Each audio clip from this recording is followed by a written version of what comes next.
यादव चुनाव के नतीजों पर कहते हैं कि लोगों ने संविधान, लोकतंत्र और आरक्षण बचाने के लिए वोट किया है। वो जो बात कह रहे हैं उसे एक बार सुन लीजिए।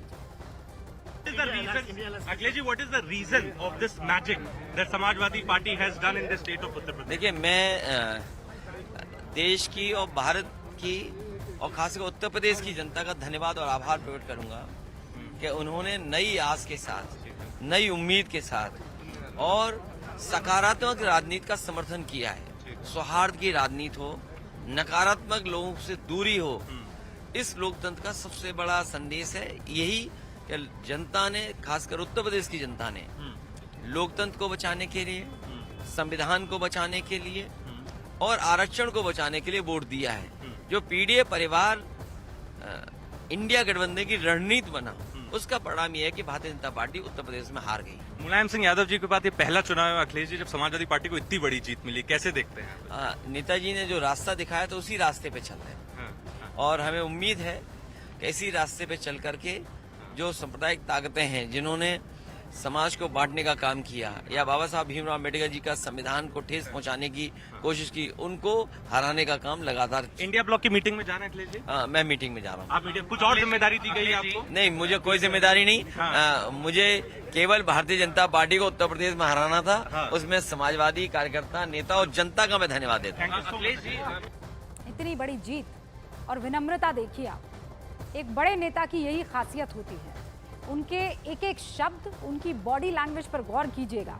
अखिलेश यादव ने उत्तर प्रदेश में बहुत बड़ी जीत हासिल की है, लेकिन उन्होंने जनता का धन्यवाद दिया और जिस तरीके से दिया वो महत्वपूर्ण होता है। बड़ी खबर उत्तर प्रदेश से ही है, जहां योगी सरकार में मंत्री सुरेश खन्ना ने बड़ा बयान दिया है। उन्होंने यूपी में बीजेपी के खराब प्रदर्शन का ठीकरा जाति पर फोड़ दिया है। सुरेश खन्ना ने कहा है कि विकास पर जातीय मुद्दा भारी पड़ गया है। बयान आपको सुनना चाहिए। क्या आप देख रहे हैं कि उत्तर प्रदेश में सर 30 सीटों का लगभग नुकसान हुआ है जो पिछली बार की अपेक्षा, क्या आप वजह मानते हैं सर? वैसे तो अलग अलग जगह अलग अलग कारण हैं, लेकिन जो सबसे ज्यादा हमको जिसने नुकसान पहुंचाया, पहले से ही लोगों को ये लगने लगा था कि हम तो जीत गए। इस आत्मविश्वास ने हमको इस स्थिति में लाकर खड़ा कर दिया। हालांकि हमारा लीडरशिप के ऊपर भरपूर विश्वास है और उन्होंने अपनी तरफ से कोई कसर नहीं छोड़ी और जो सेंट्रल लीडरशिप है उसने भी आवश्यकता से अधिक, उम्मीद से अधिक मेहनत की। सर, विपक्षी पार्टियों को अगर देखा जाए, खासकर समाजवादी पार्टी, अभी निकाय चुनाव में कुछ दिन पहले आपसे बुरी तरीके से हार हुई थी। आप लोग बड़े अंतर से निकाय चुनाव का जीते थे, लेकिन समाजवादी पार्टी की इतनी ज्यादा सीटें, क्या लग रहा है आपको कि आखिर वो कौन सा मुद्दा, क्या संविधान की जो बदलने की अफवाह थी वो नीचे तक पहुंच गई? इस चुनाव में जातिवाद का प्रभाव भी बहुत बड़े पैमाने पर देखा गया और जो 2019 में इतना प्रभाव नहीं देखा गया था, लेकिन इस बार उसका भी प्रभाव बड़े पैमाने पर दिखाई दिया। तो सुरेश खन्ना को आप सुन रहे थे, उन्होंने कहा था ये जो अति वो आत्मविश्वास है, ओवर कॉन्फिडेंस है। हालांकि उत्तर प्रदेश की राजनीति को समझने वाले ये कह रहे हैं कि उत्तर प्रदेश में जो राय मशवरा करना चाहिए था वो नहीं किया गया, जिसकी राय लेनी चाहिए थी वो नहीं ली गई, टिकट बंटवारे में अनसुनी की गई, उसका खामियाजा जो है वो ऐसे भुगतना पड़ा कि जो किला अवैध था उसे भेद लिया गया। राष्ट्रपति को इस्तीफा देने से पहले प्रधानमंत्री नरेंद्र मोदी ने कैबिनेट की बैठक की, जिसमें राजनाथ सिंह ने मोदी 2.0 की सरकार में कुशल नेतृत्व के लिए एक बधाई प्रस्ताव पेश किया है। राजनाथ सिंह के प्रस्ताव का बैठक में मौजूद सभी मंत्रियों ने समर्थन किया। इस प्रस्ताव पर प्रधानमंत्री मोदी ने यह कहा कि वो लोगों की सेवा का काम आगे भी करते रहेंगे।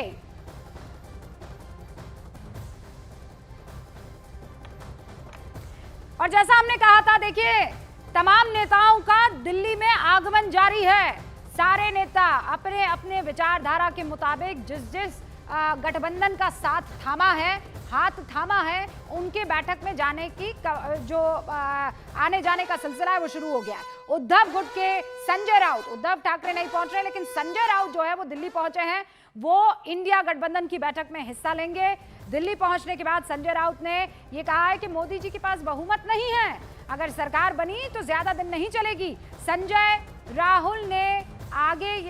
राउत ने माफ कीजिएगा ये कहा कि नीतीश और नायडू सबके हैं।